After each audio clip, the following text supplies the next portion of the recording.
It's that last 18 seconds that's gonna kill it. You know, I tell you the truth, in some ways, I'm all about moving onward, moving forward. And you know, this event now is getting to be almost 11 years ago, and I don't want to sit around eating chocolates, watching footage of that historic day.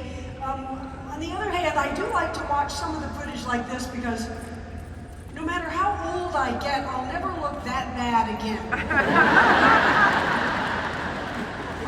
And also just a quick word about the movie. How many people have seen the movie?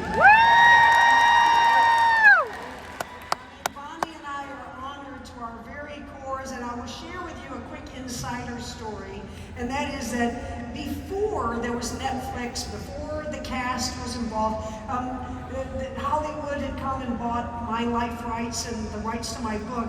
And I said to a friend of mine with a lot of experience in the movie business, I said, Gail, you know, I'm not an actor per se, but I do stand on stage and tell stories all around the world for years now. Should I go and audition to play myself?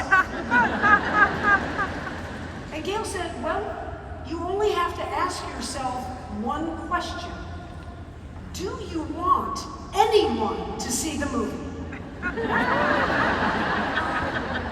don't have to hit me over the head with a hammer. Gail said, listen, you go do your talks and whatnot, but people go to the movies to see movie stars, and we got two of them, both nominated for Oscars, Annette Bening and Jodie Foster, and we couldn't be prouder of them.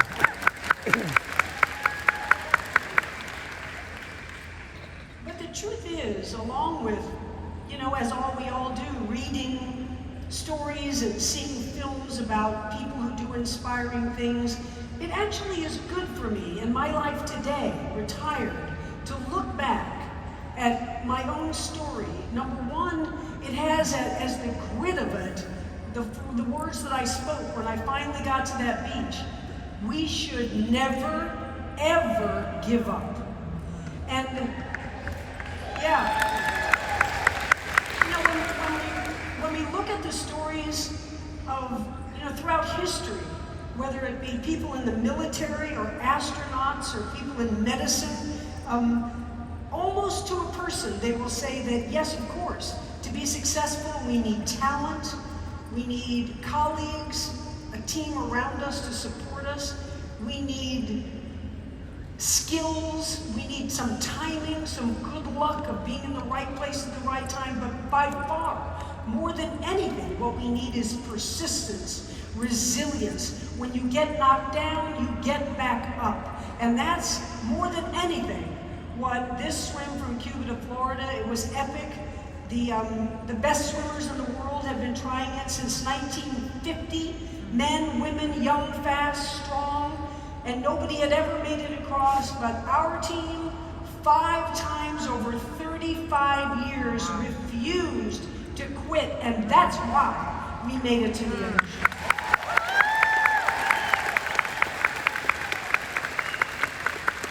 The other aspect of it I never want to let go of is to dream big. You know, you set a low, mediocre bar, you'll never discover yourself. I use the phrase, the courage to fail. You set the bar up high, and now you're going to know who you are. You're going to find out everything about yourself. It's like the Greeks said, isn't life in general about the journey more than the destination itself? And I'll tell you how many people, after the 4 times we didn't make it, 51 hours this time, Mother Nature on steroids kept us from getting there, 48 hours this time, Mother Nature again. How about all the training? Isn't that what every endeavor is all about? Is the years of training and practice and gathering knowledge. 16 hours one day, 14 hours the next day. And for us, there were never concessions. If we're out to do a 14-hour swim for training and it's a rough day, everybody's seasick on board, I'm not happy swimming against the big waves.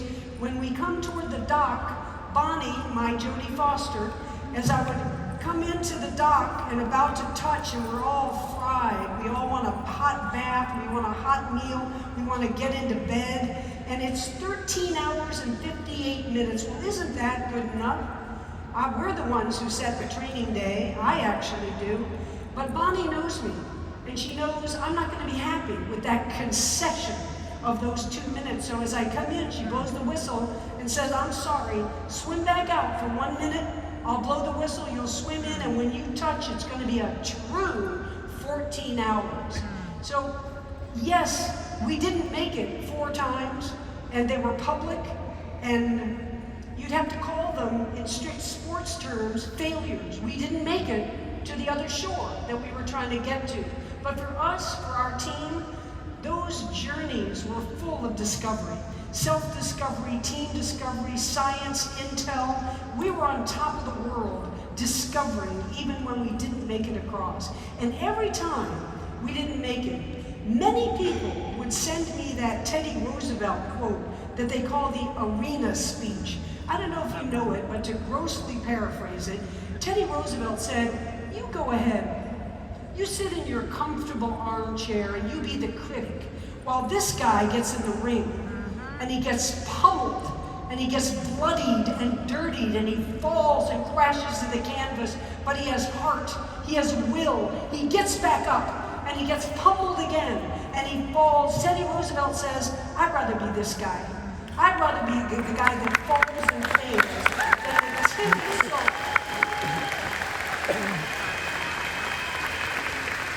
And the timid soul who sits on the sidelines. And I look at you guys. I was backstage when Chuck was announcing, you know, all of your challenges that you accept and you rise up to meet things in a very short amount of time. Can we do this in 30 days? Can we do this in 70 days? You're dreaming big, and maybe you are going to accept failure. I'm sure in the world of direct selling, there's a lot of rejection, but look at all of you in your spirit. You've decided to dream Scentsy big, and it's really inspiring.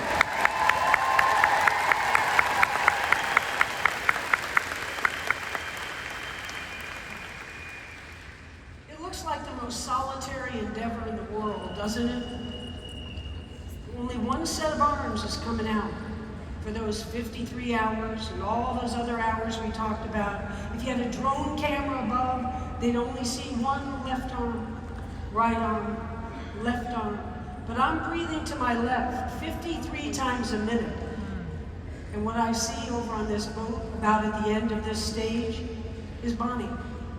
And behind Bonnie, she doesn't even pee. She stays right there, my soldier. She will never, never be out of my sight. Right behind her is our genius mathematician navigator, John Barton. It's a tricky navigation, which we'll get into in a minute, and he was the genius who got me across.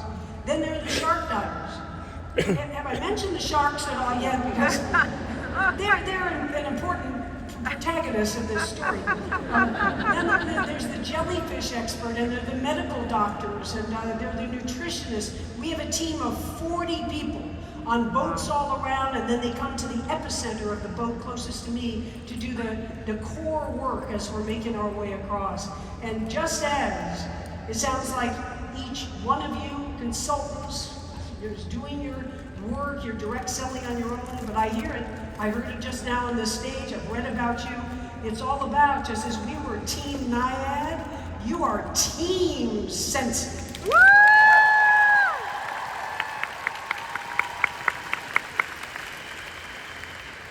So I'm here to tell you my story, and I'm sure you've been curious about my bugle, because that's how I'm going to start us off. You know, it's always amazing to me, and then we could go back to cave dwelling days, is that storytelling is all about bringing you in. Let's go somewhere together. Let's feel it and sense it and touch it together. And it doesn't matter. Yo-Yo Ma could be here today, and perhaps you don't know anything about the cello or classical music. I know I don't. But when you hear Yo-Yo Ma tell his life story, which starts with the discipline of a child who has a long-term vision of making that cello sing and cry. It doesn't matter what those details are. It doesn't matter that my story has a lot of vocabulary of an intense, long-distance athlete in her dream. You pluck from it the never ever give up, the dream big, this stick with it. You pluck with it from that story what you relate to in your life. And we've been so lucky with the film sort of reviving the story, and we're hearing from thousands of people from China, from Chile, from odd places like Wyoming, who can relate. So here we go. This is my story, and I start you by playing my song.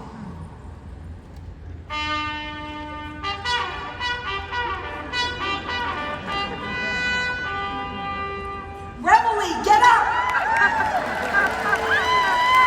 Get up! Don't miss the dawn. Don't miss your life. Get up and go chase every dream as hard as you can get it. And I was lucky. That ethic came into my life very young. I had a Greek father who was dramatic. You know, to tell the truth, he was more than dramatic. He was histrionic. Every day was an emotional exaltation for Aristotle, Zenith, Nyad. He would wake us kids up, 3 o'clock in the morning, tears standing in his eyes, with that thick accent of his, the buzzing Z's, the rolling R's. He would say, kids, I have just been to the ocean. It is a Rembrandt painting. It will change your lives. Hurry up. We must go see it. Dad, we have school in a few hours. We have to sleep.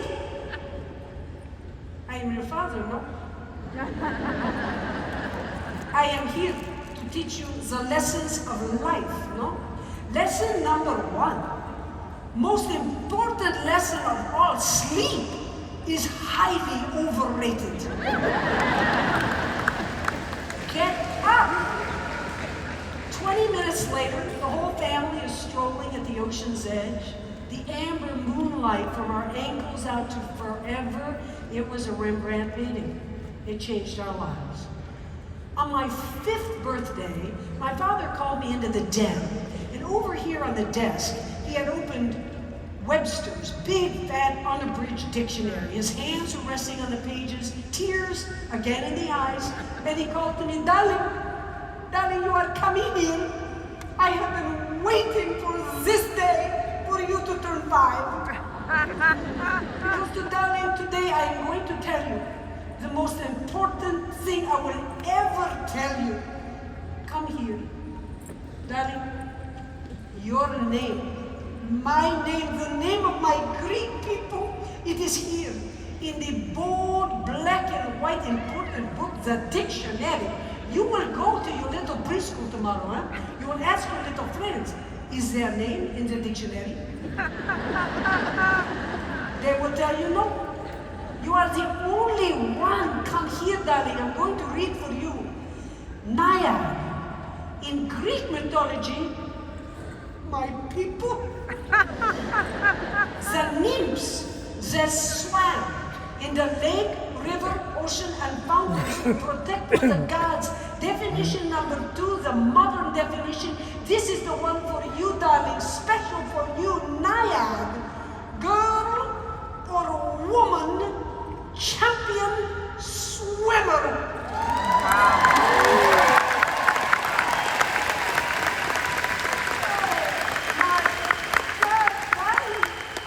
This is your destiny. Well, I was only 5. I didn't know what destiny meant. But you know, the word I heard that day was champion. I started walking around with my shoulders a little bit higher. And it wasn't too long after that, elementary school, I had a geography teacher who was an ex-Olympic swimmer. And he said that any kid who came out for the swim team would get an A in geography. I've learned that a lot of athletes start their careers this way. I was at the pool the next day, he had everybody swimming up and down. He wanted to see what he had. After about 15 minutes, I stopped in this lane over here, and he was standing over the lane, and he yelled down, "Hey kid, you, yeah you, what's your name again?" I yelled up, "Nyad." He said, "Nyad? You're going to be the best swimmer in the world if you want to work that hard." Well, it turns out, I did.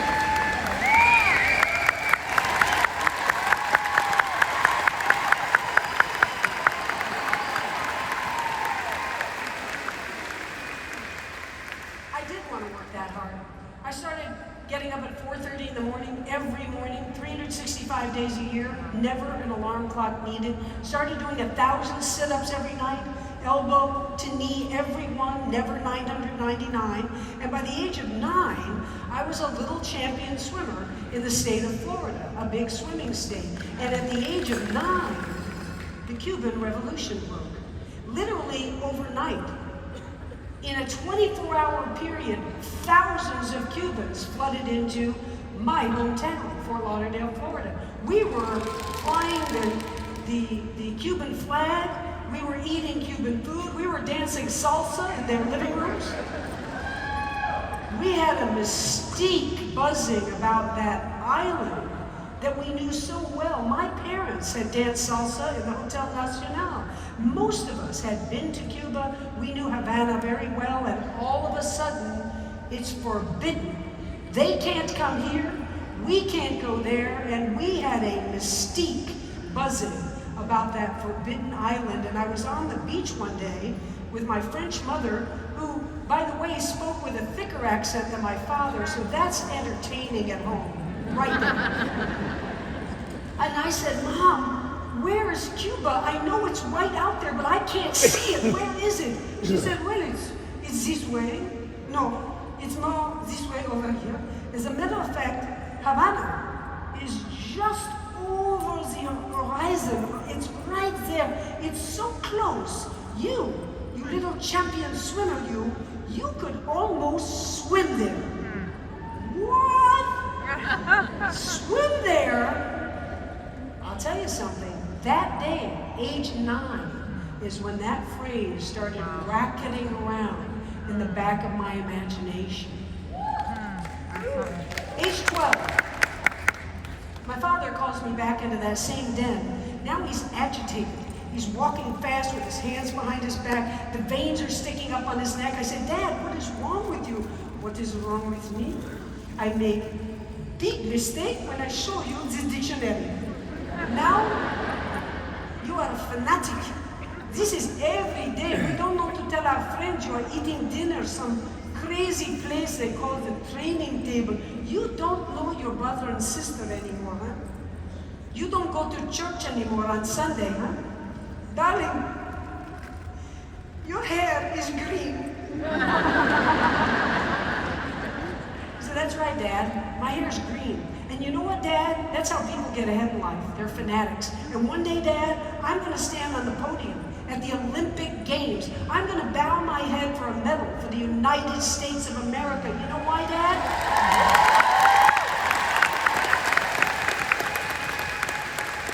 Because I'm a fanatic. And my father said, "Listen, your mother and I, we are very proud of you.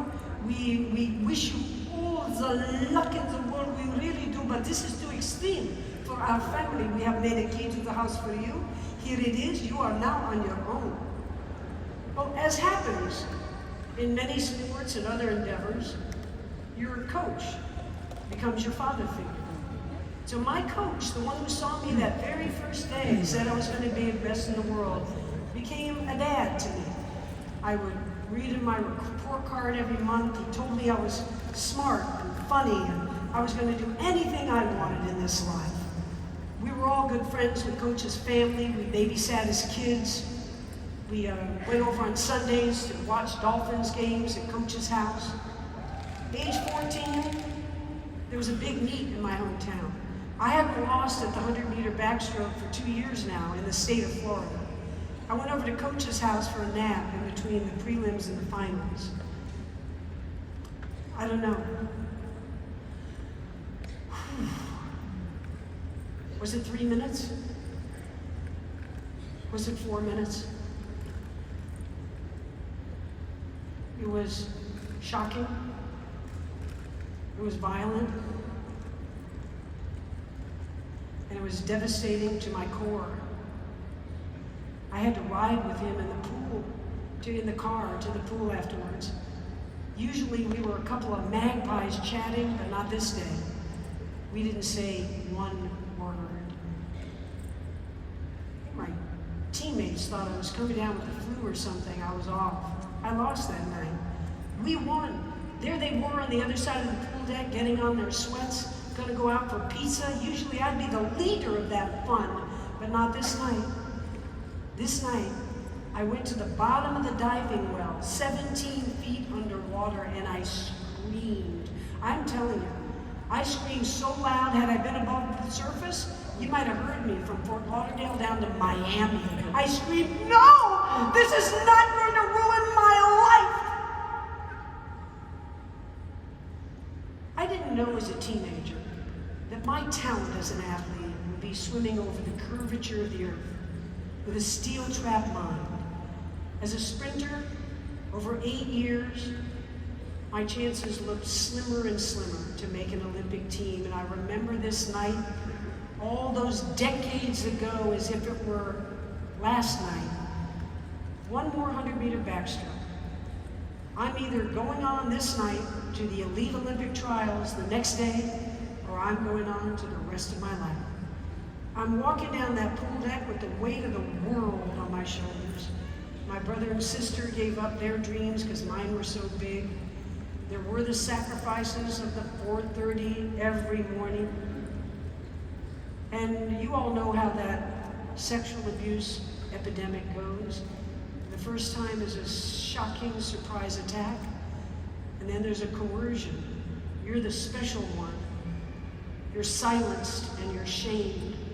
I never thought, as strong as I am, I'd ever be silenced and shamed, but silenced and shamed I was.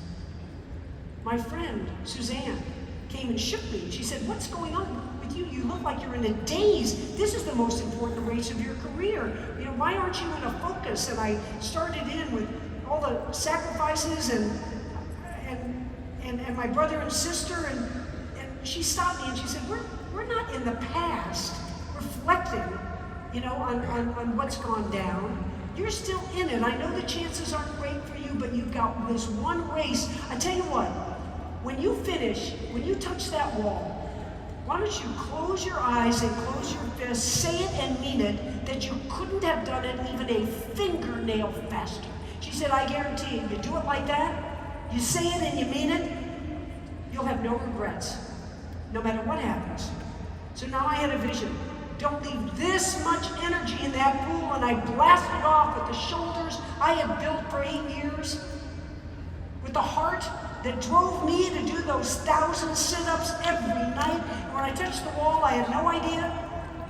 I closed my eyes, I closed my fists, I said it and I meant it. I couldn't have done it a fingernail faster. I didn't make it.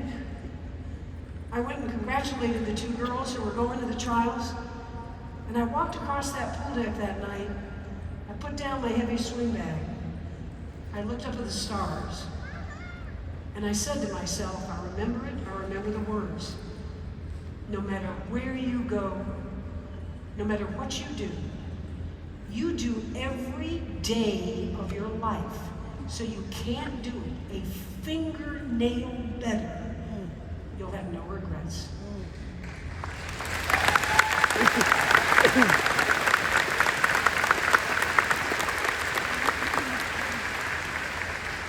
So life ensued. There was college, there was graduate school, there was love, there was the pursuit of happiness, and in the early 20s, I was swimming in the Columbia University pool in New York, and a graduate school friend of mine stopped me and said, oh, Nyad, I see that beautiful, strong stroke of yours. I see the fire in the belly. You know, there's a sport called marathon swimming. People, I mean, the earth is blue after all. It's a blue planet. And these people stand on shores, a gun goes off, and they all try to beat each other to the other shore. Or they do solo swims that nobody's done before. And he said, you know, I'm going to tell you, it's often very cold. It's often very rough, the long, long, lonely hours, and there's just what you might call a skosh of masochism to the whole thing, and that's why I thought it would appeal to you.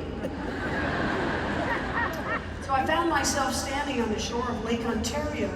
The lake was cold that day. It took me 18 hours and 22 minutes to reach the other shore, and I was taken to the University of Toronto Hospital emergency room because my core temperature had gone down, and my team rolled me in and sat me in a chair over here and wrapped me in a mylar blanket to try to warm me up, and they went to check me in. Right then, a guy on a gurney was rolled in, and he was writhing in pain. I found out later he had been in a cigarette boat accident on Lake Ontario going over 100 miles an hour. He had flipped, and he now had internal deep injuries, lacerated lungs, and broken collarbone, and they rolled his gurney over and parked him near me, and they went to check him in. So we're alone, and I think just to take his mind off his pain, he asked me what I was doing in there. I just swam across Lake Ontario, and it took me 18 hours, and I'm cold. And he said, "Why the hell did you do that?" So, we got chatting. And he told me when his hands were on the wheel of his boat, that's when he felt alive. That's when life had meaning to him. And he asked me respectfully, why do something so long and suffering? And I said, first of all, it's not all suffering. You look up and you see the stars, you're part of the planet, you feel the movement of the water. There is awe of planet Earth while you're out there, along with all the suffering. And I said, for me out there, those 18 hours were sort of a microcosm of life. You know how it is. You never meet a 90-year-old who says, the whole thing, it was just a bowl of cherries. Never had a problem. We all, it's part of the human condition. We suffer heartache, we suffer disappointment, and sometimes we suffer tragedy. And as we said in the beginning, somehow we get back up and we live to smile another day. So I told him I love this sport that, you're feeling great, you're charging ahead, and then you're cold and it gets whippy and wavy, and you're struggling and you're down, and you go through these peaks and valleys, and if you just don't quit, you make it to that other shore. And I liked that life lesson. I never saw that young man again. I can only assume he went on to becoming a full-tilt adrenaline junkie, and me, I went on to becoming a person who never, ever gives up.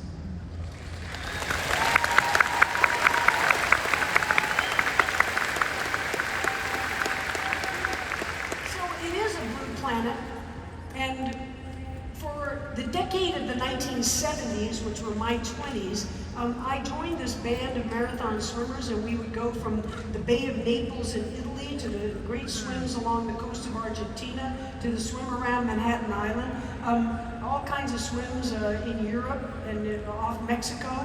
And all of those swims, I have a high regard for all of them. Anybody who swum the English Channel has my respect. But all those swims were, let's say, in this bucket over here, to be respected. And then there's Cuba. There are reasons that no one since 1950 had ever made that crossing. Number one, you can say it's the sheer distance. Nobody at that time, at least in the 70s, had swum even 50 miles in the open ocean, and this is over 110 miles. Then, if you're facing the map, if Havana is down here and Key West is due north right here, you have a very unforgiving landing spot. You miss it by a little bit over here to the west, you're in the Gulf of Mexico, nowhere to land. You miss it by this way, and now you're out into the morass of the Atlantic Ocean. And now the real conundrum is that right here, squeezing through the Yucatan Channel, is the most powerful current of ocean on planet Earth, the mighty Gulf Stream. And before, over here, it turns north and goes along the Atlantic seaboard.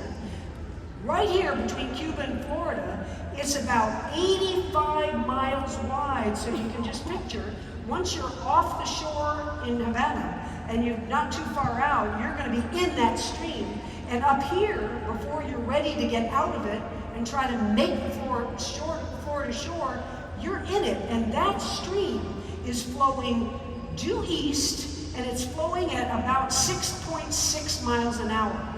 I am trying to swim due north, swimming at 2.2 miles an hour. So that's where that genius navigator, John Bartlett, I told you about, comes in. He's trying to plot every little 15 minutes. So let's try this, let's get her going this way, see if we can make northerly progress. It's a north, north, north, and you don't want to, unlike in other swims, like at Lake Ontario, I might stop and chat with my people on the boat. Not in this swim. You've got to go north, because every time you stop for your little feeding, I'm allowed to be close to the boat over here, never touch the boat, never get out of the boat. There are independent observers on the boat to make sure you follow the rules. But if I'm close to the boat here, Bonnie can hand me electrolyte drinks through a Camelback hose. She can hand me actual, sandwich, whatever I need. But for that 2.5 little minutes that I'm getting some fuel and energy, I am going due east. And now, what if you're in crisis? And you are. You're going to be shark sightings, and while the shark team is trying to keep that under control, I'm supposed to be as close as I'm allowed to the boat and quietly treading water, making no splashing. And then there's shoulder pain, there's sensory deprivation, hallucinations, there's tropical storms that sweep in and cause 8 to 10 foot huge whirling waves. Every one of those crises might take, let's just say, 17 minutes to solve while I'm close to the boat. Well, for that 17 minutes, all of our entourage, including me, are being swept east, east, east. So pretty soon, this unlikely 111 miles out here becomes 130 miles. Farther out becomes 160 miles, and the whole thing becomes untenable. The shark team. How am I ever going to thank those guys? I've tried. But these are the sharks of the tropics, the oceanic whitetips, the tigers, the lemons. As a general rule, they're just curious. I love when you interview marine biologists about the sharks of the tropics. They'll say they're very intelligent animals. They have no desire to eat you. The Homo sapiens is not their food. Yes, they might be a little curious. And yes, they may not have eaten for a week or two when an innocent little swimmer comes by, making a low frequency vibration, the sounding of dying fish, and they might come and take a leg. Okay, they might. Yeah, I personally don't find that heartening. So I have 6 divers. They're diving for years with these particular sharks. They know their behaviors, but at night, in the pitch black of night, unless there's a little moonlight, we don't use lights like this. Lights attract jellyfish and attract sharks. So we go, it can be pitch black out there. And these guys, 2 by 2, I'm on the surface going that 2.2 miles an hour. They're below, swimming against resistance with no fatal gear. We kill no animal on our watch. They have a big PVC piping like this, a triangle, with a hard-nosed ball on the end of it.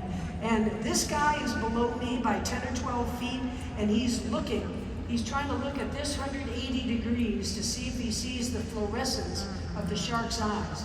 This one has this 180 degrees, and they are trying to move forward at my speed while doing their search party, underneath, and it's really tiring. So we had 6 of them, and they would switch off 2 by 2 by 2. We did have a few scuffles, a few scurries of sharks acting a little bit too aggressive, and they would take that ball and try to punch them in their sensitive ampullae, their sonar, their snouts, and move them out and away from me. Those guys put my life ahead of theirs.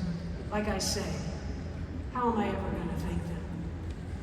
The box jellyfish emits the most deadly poison of any animal that we know. There's no snake There's no spider that can kill it instantaneously as this little beautiful blue translucent sugar cube shaped square of a box jellyfish. The tentacles run about 9 feet long, and each one is so wispy. When it sweeps across your lips or across your hand, it's no thicker a feeling like a strand of human hair. But every one of those tentacles has hundreds of harpoons on it. And when it whips to your skin, it fires the venom into your central nervous system. 2011, I swam into a swarm of them. You don't know where they are. You can't see them ahead of time. Tentacles wrapped around the neck, around the biceps, across the back. I was screaming, Bonnie, help me! I can't breathe, help me! I can't breathe! And I made it through that night. I don't know how. Not to sound too braggartly, but the University of Miami ER docs that we had on board will tell you that as much as I came close to the boat and they would put an oxygen mask or give me a shot of adrenaline, they say I should have died that night. Most people touched by that tentacle die within minutes, and they feel that I survived because of will. You know, I'm in awe of all of Earth's great adventurers, the extreme people who cross-country ski across all of Antarctica and run across the Sahara Desert. And it's maybe especially the alpine climbs that move me. Ed Beestiers is a friend of mine. He's climbed Mount Everest more than any human being the pure way, without bottled oxygen. And Ed says when he gets above 26,000 feet on Everest, Annapurna, K2, the big peaks, when he takes a small step like this of just a few inches, the duress on his pulmonary system is so egregious, he has to stand there and take at least 25 profound breaths before he's composed enough to take a step of another few inches. Well, I don't know what it's like at the top of the world, but I am the only one who knows what it's like very, very far from shore on your own steam. And the issue for me isn't the cold, isn't the altitude, isn't the heat of the Sahara Desert.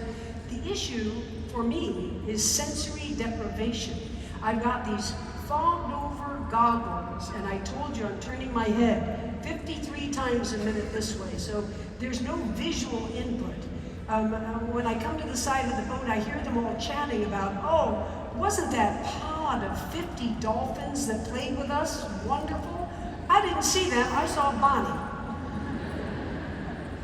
I've got a tight cap pulled down over my head, trying to keep the heat in your head. And so I don't hear much or see much, even on a training swim of just 8-10 hours, a fairly short one for us.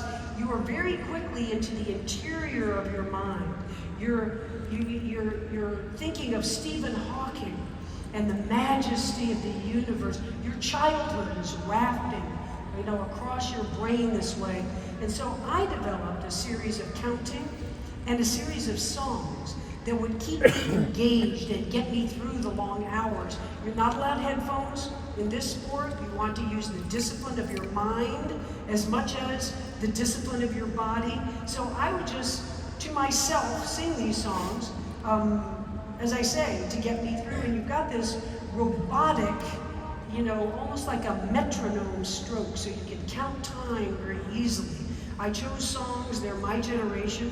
I chose songs that would be the tempo to get me through, and I knew them. Like if I took a song, such as Janis Joplin's version of Me and Bobby McGee. Yeah. And I decide I'm gonna sing Bobby McGee, I know it from the first note to the last. I'm gonna sing that song 1,000 times, the entire song. And that's going to keep me going. I say to Bonnie, I'm about to start, and except for the short feedings, I'm out there at 2 o'clock in the morning, and I'm hearing Janis. Busted flat in Baton Rouge, waiting for the train, feeling about as faded as my jeans were worn. All the way to the end, just like Janis. La la la la la la la. La la la la la la, hey, hey, hey, Bobby McGee, yeah.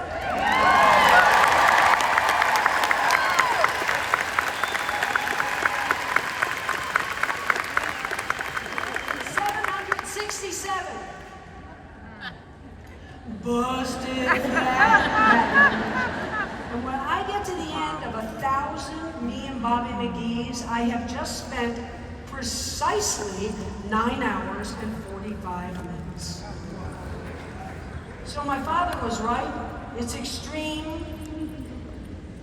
1978, I'm 28 years old. We come down to the Havana shore. I'm cocky, brash at that age. Jellyfish, sharks get out of my way. We start in a beautiful calm.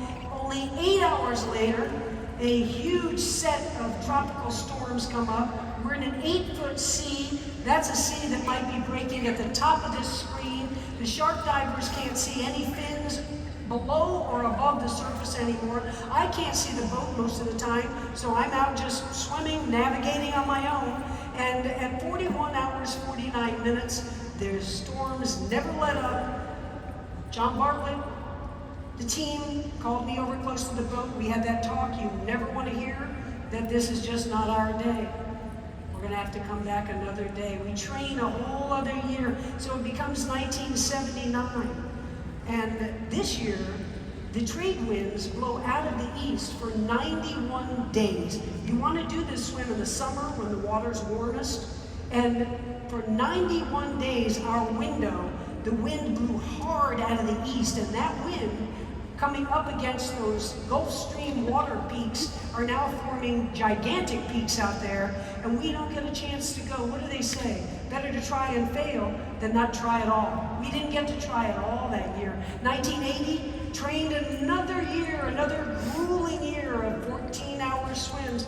Come back, and now this year we can't get visas. No American can enter Cuba. The State Department can't help us. We can't get there. People at the end of our meetings raise their hands and say, you know, Diana, you want to swim 100 miles in the ocean. Have you seen Guam this time of year? It's beautiful. And I said, Guam is not in my soul. Cuba, since childhood, is in my soul. It's Cuba or nothing.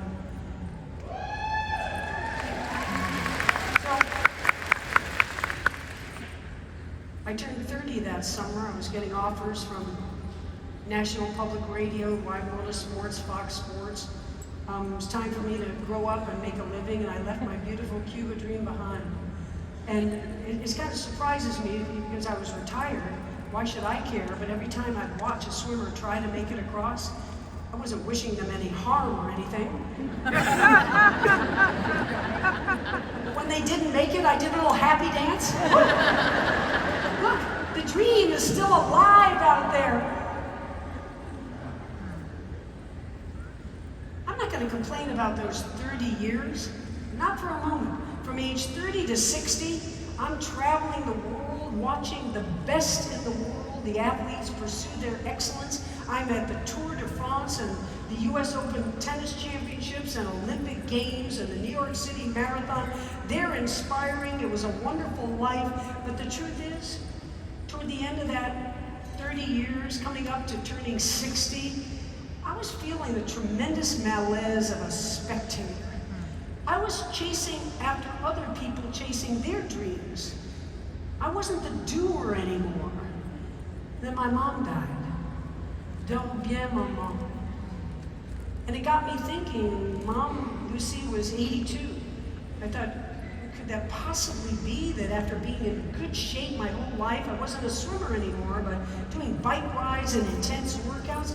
Could it possibly be that maybe with genetics counting in that I'm only going to have 22 scant years to live? I started to feel the pressure of it, and then I met Christopher Reeve. Christopher Reeve played Superman, handsome and strong on the big screen.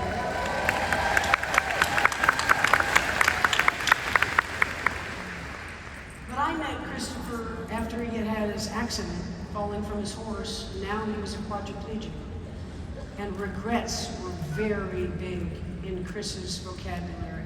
If you, maybe some of you met him, but I'm telling you, were he still alive and he meet any of you today, he'd immediately ask you, what do you want to do? What are your dreams? Trust me, you have no idea what banana peel you might slip on tonight and never be able to chase your dreams and wind up like me in this ventilator. And it impressed me so much when he pushed me as to what my dreams were, and I was already in that space of doing instead of dreaming. And then I went searching around my house for a poem I had read once. I don't know about y'all, but I really don't understand poetry in general. Every poem I've ever read, when I get to the end of it, I say, why? What?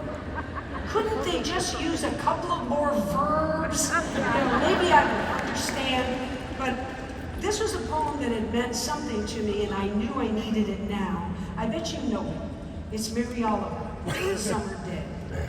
And I must have read and recited those last 2 lines of The Summer Day 1,000 times during that month of turning 60, which is August 2009. And the 2 lines go like this. Tell me, what is it you plan to do with this one wild and precious life of yours? I was in my car. I think it was the 1,000th time. I pulled over the side of the road. I looked in the rearview mirror and said, wait a second. I haven't swum a stroke in 30 years. Would the shoulders come back? Would the will fire up to what it used to be? But that's what I'm doing with this one wild and precious life of mine. I'm going to go chase that big epic dream, that Cuba swim dream. As I said before, with all those other swims, this crossing was an emblem to me of touching down into every fiber of one's potential. Mental, physical, psychological. The team around you are going to have the same commitment as I have. And boy, did they ever. That was a team that was in it for the grandest adventure of their lives. They were in it for history, and they were in it for friendship, which we have now for a lifetime together. And so we did put it together, and we tried and we failed. Another year of training, we all know what that's about. Tried and failed again. That was the box jellyfish time. Tried and failed again. That's the 4th time, and now the whole world called this event impossible. Dr. Timothy Noakes, arguably one of the top sports scientists in the world, especially in nutrition, he had helped our team a lot. He told Bonnie, for instance, see, you're trying to digest in the supine position like this, and all that nutrition you take in, we had NASA developed squeezed goos and gels of concentrated proteins and carbohydrates and sugars, but most of that is going into empty spaces because you're not digesting in the vertical position. And Tim Noakes taught Bonnie to make a small bowl of cooked pasta. And I would come over to the edge of the boat, tread water like this. Bonnie would throw in handfuls of rigatoni. Bonnie says, if we don't do well, there's always a job for us at SeaWorld. So Bonnie would take handfuls of rigatoni, and on top of the rigatoni, squirt in the NASA gels of protein, etc., and hopefully to congeal better, and I could make use of that to contract the muscles. And now Tim Noakes, after helping us so much, wrote me what you'd have to call a Dear John letter. And he said, look, we down here at University of South Africa, we admire you and your team. You've inspired people all around the world, but now I've had a chance to observe you 3 times out there and take all the notes, and today, I'm sorry to say, I'm sending you the equations, the empirical facts that will show you that nobody of any age, any gender, any era is going to make this swim.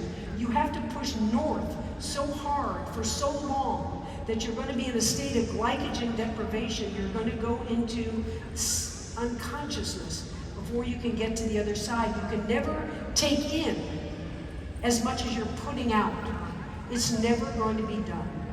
And everybody else, Sanjay Gupta at CNN had been our buddy, had covered this for 3 outings now, and he said, Diana, you're going to be 90 and still trying this swim. We just don't believe it can be done by anybody. I tell you what, if you ever make it, we'll be on the other shore waiting for you. And I wrote them and called them, all of them. There was the New York Times, there was the Washington Post. And I said, I thank you so much for your respect, having told our story so far. But let me tell all of you, this swim here, this has nothing to do with glycogen deprivation. This swim revolves around the power of the human spirit. And that's why we will walk up on the beach in Key West.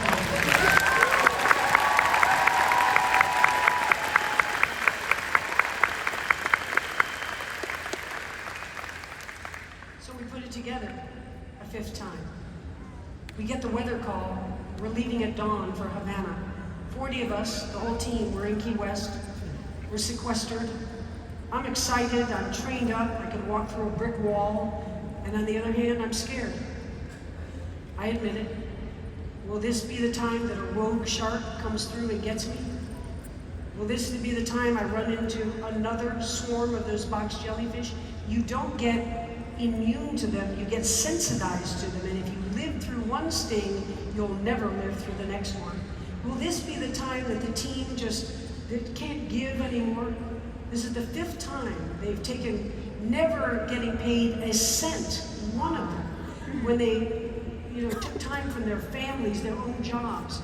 I poured the Kool-Aid, they drank the Kool-Aid, and we were all high on the same Kool-Aid. Yeah. So I can't sleep. Bonnie's mad at me because I'm going to go out for a walk, but it's the only thing to calm me down. I go out for a walk in Key West about midnight. I go into an all-night drugstore. There's only one consumer there, and he's Cuban. And he knows me, he knows of my story, but I ask him about his story. And he says he was 7, he's in his mid-20s now, so maybe 20 years before, and we'll never ever know how many Cubans have left that shore in the middle of the night on dilapidated rafts trying to seek freedom on our shores. And he said he was down that night. It's the night his family's going to go. They already have family members and many friends who have never made it across, and they've never seen them again. And he's looking at this dilapidated, half-inflated raft that their whole group is going to get into.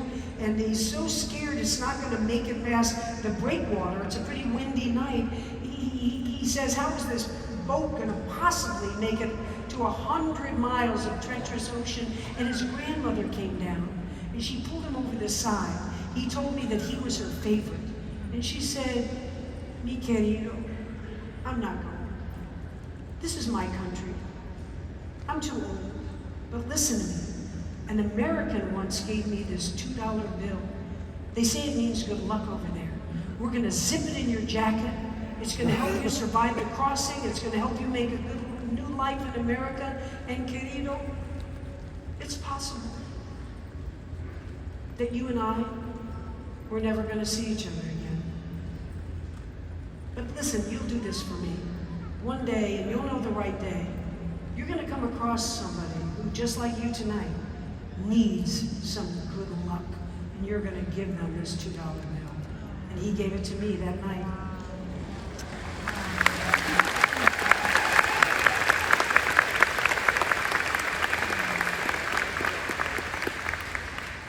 It's the fifth time. We're on the shore of Havana.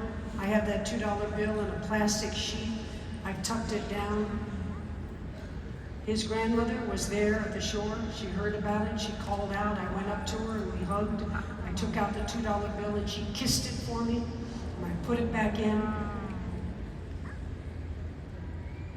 I'm looking out and that horizon looks farther away than it ever looked before. Bonnie came and she shook me. She said, let's find a way. And I took the leap, and that first day I'm singing my songs, Elton John, Bob Dylan, the Beatles. We're making great progress. John Bartlett is coming out of his navigation cabin on the main boat with his thumbs up in the air all day. We never saw that for 1 minute on any of the other 4 crossings.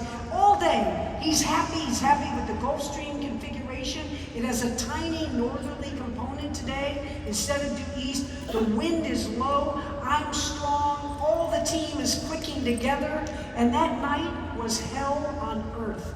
I was wearing a silicone mask with a retainer for the teeth inside, very difficult to open and get your breath, but in a calm, calm sea, you can do it. But that night, it blew. The wind blew, and now I'm getting slapped in the face with walls of seawater. You're not allowed to have help, so you take your own tired and numb fingertips to try to reach the edge of the silicone to get the mask up.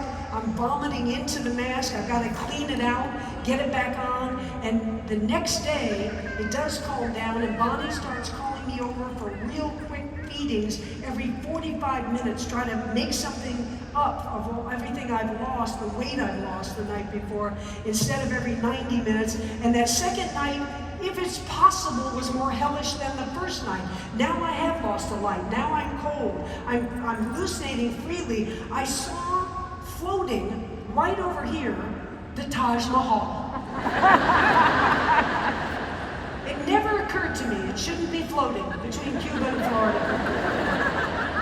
And Bonnie, very astute, she has learned not to try to talk me out of hallucinations. Going with me gets me through them quicker, and I'm yelling out about the Taj Mahal. I'm not going north, I'm being dragged east, and Bonnie's over here yelling, oh, look at those marble pillars.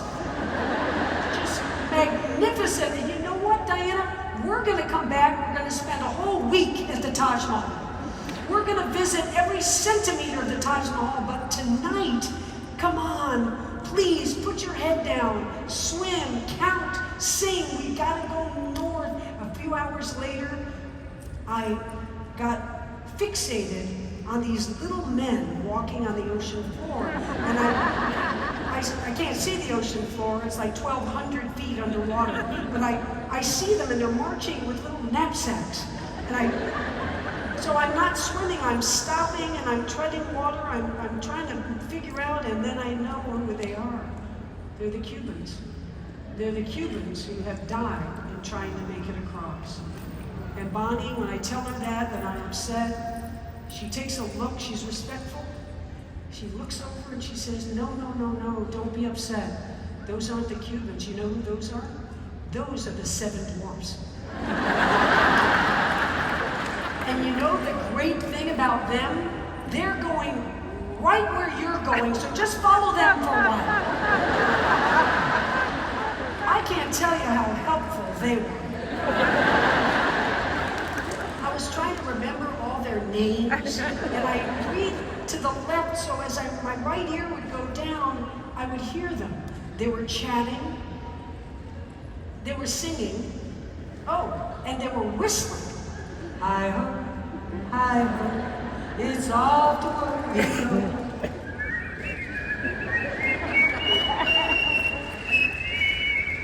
I mean, the talents, the range of talents is amazing. I'm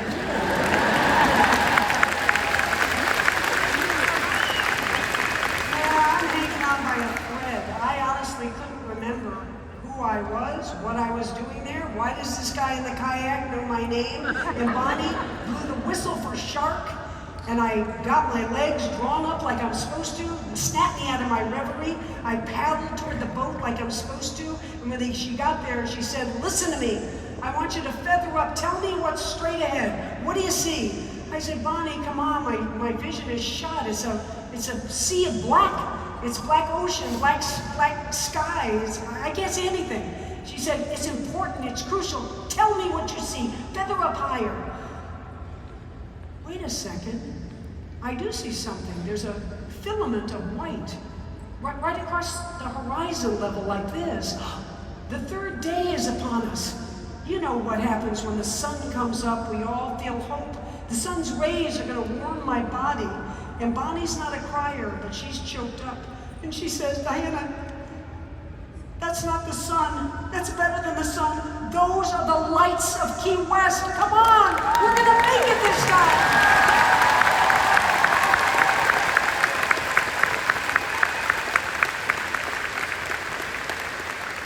Little did either of us know that we had 15 more hours to swim.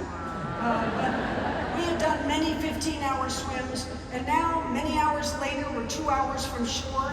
I can see palm trees, and the skies are blue, And I asked Bonnie and John to bring the whole flotilla, the whole team of 40 close by me, and I said to them, listen, I guess I'm going to stumble up on that beach pretty soon. I guess somebody's going to take my picture. But don't you ever forget, my team, don't you ever forget that we did this together.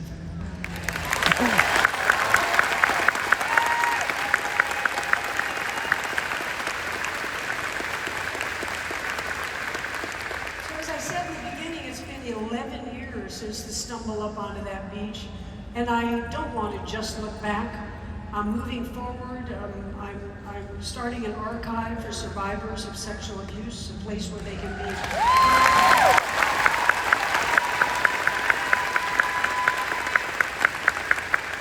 I'm writing a series of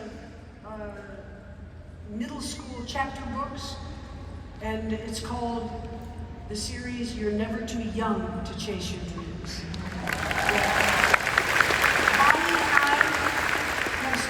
National walking initiative. It's called Everwalk. We want people to feel what we felt out in the ocean, traveling over the curvature of the earth, looking up at this beautiful planet of ours, making community and chatting as you go, the healthiest thing you can do. So Everwalk's our new baby, and we're pushing to make it a big national brand. Come walk with us, virtually or not. And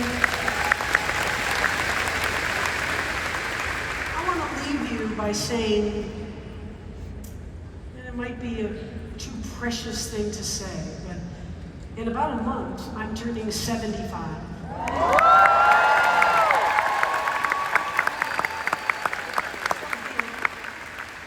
Still feeling vital, still feeling agile. But the truth is, let's get real, I'm a lot closer to the end than I am to the beginning. And I'll tell you, when that last breath comes, I know I'm going to say, no, it went by too fast. I wish there was more time. I want to know more people, help more people, have more experiences. But at least at that last breath, I'm going to close my eyes. I'm going to close my fists. I'm going to say, at least I did it all. So I couldn't do it a fingernail